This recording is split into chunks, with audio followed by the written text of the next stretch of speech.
Warning. This video contains adult humor, graphic dialogue, and certain material which some may find offensive. This video is a form of art intended for entertainment purposes only and not for children or easily offended viewers. The jokes and verbiage used in this performance do not represent the views or beliefs of the actor portraying them. Your discretion is highly advised.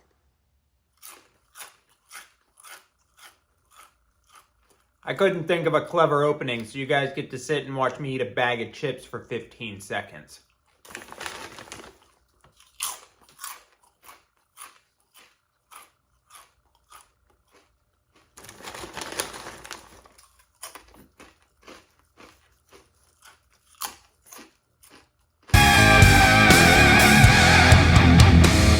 Firestarter. It is the new remake of the Stephen King novel of the same name, brought to you by Blumhouse, the studio intent on ruining everything you love. In the film, a young girl and her father, who both have special powers, go on the run from a secret agency intent on exploiting their— Oh my fucking god, blah blah blah blah blah blah blah blah blah. You've seen it all before. Spoiler-ish warning? I don't know.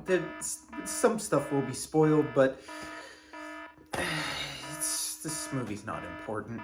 Give me the good stuff. The best thing about this movie, hands down, is the score. John Carpenter and co. really brought their A game, and it's a type of soundtrack that I could easily throw on in the background at any point during the day and I would enjoy it. They did actually cast a Native American as Rainbird this time around, so you know, that's a step in the right direction. I mean, George C. Scott did a phenomenal job as that character in the OG, but Michael Grey Eyes does a lot with what little he is given, and we get some proper representation on top of that. So, high fives all around. Good job, everyone. Yay.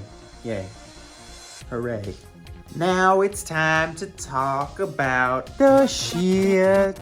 Well, I mean, who are we kidding? This is just not a good movie. Ryan Kiera Armstrong. Wow, what a mouthful. It's just no Drew Barrymore. Charlie and Andy spend more time mourning a cat than they do Charlie's dumb dead mom. Oh yeah, Charlie kills a fucking cat. There is a shootout where a character at the beginning of the scene is not wearing a hat.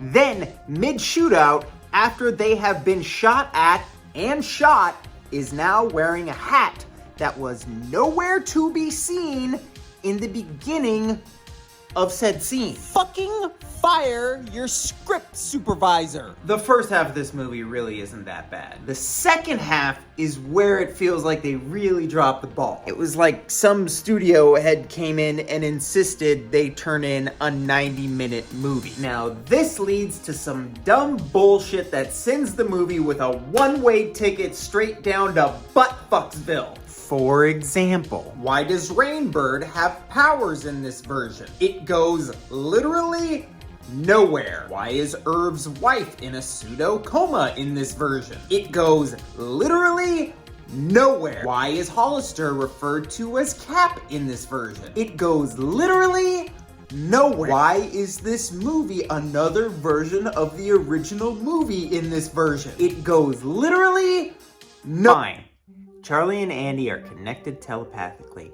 It does not explain how a little girl could find a secret base in an undisclosed location across Jesus fuck knows how many miles on a goddamn bicycle. I was legit expecting the bike to take off into the sky like fucking E.T. so they could explain how she was able to cover all that ground so quickly. It would have made a fuck ton more sense than having the little fucker ride off into the sunset, then smash cutting to her at the base 5 fucking seconds later. Fuck! Fire your editor, fire your script supervisor, fire your casting director, fire your director, fire everybody! Easily the least secure military base in the history of all fucking military bases. So Charlie and Rainbird are just gonna be fucking buddies now that, you know, he's responsible for her mother's death and her father's capture and eventual torture and demise?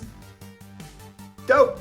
They really had a great opportunity to up the carnage and fire destruction for Charlie's rampage at the end of the film, and that shit was over before it fucking began. This film's lame-ass ending does not hold a candle to Drew Barrymore's explosive finale. Weak storytelling and a rush plot see that this remake's fire fizzles before it ever gets a chance to burn. Zac Efron is a welcome presence and a fine leading man, but is not given enough good direction and certainly not enough to do in this flick. So I say skip this piece of charcoal and throw on the original, which is easily packed with more heart, more emotion, and yes indeed, a fuck ton more goddamn motherfucking fire. Well, you crazy kids, that about does it for this episode of the Jony Horror Reviews. I guess I'll see you youngsters when I see you youngsters, and until then, don't be fucking assholes, be nice to each other, and continue to practice safe sex. Up the butt.